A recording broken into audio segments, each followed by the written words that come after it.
पाकिस्तान तहरीक इंसाफ के ट्रायल से मुतल्लिक वजारत कानून ने एक और नोटिफिकेशन जारी कर दिया। चेयरमैन पीटीआई के खिलाफ तोशाखाना और 190 मिलियन पाउंड स्कैंडल केस में अहम पेशरफ सामने आई है और वजारत कानून इंसाफ ने चेयरमैन पीटीआई के जेल ट्रायल से मुतल्लिक नोटिफिकेशन जारी कर दिया है। वजारत कानून के आलामिया के मुताबिक एहतसाब अदालत अडयाला जेल में तोशाखाना और 190 मिलियन पाउंड स्कैंडल केस की समाअत करेगी।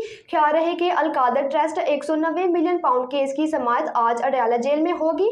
केस की समाअत एहतसाब अदालत के जज मोहम्मद बशीर करेंगे। बुशरा बीबी की जानिब से अबूरी जमानत में तोसीह की दरख्वास्त की जाएगी। अदालत ने बुशरा बीबी की जमानत 29 नवंबर तक मंजूर की थी।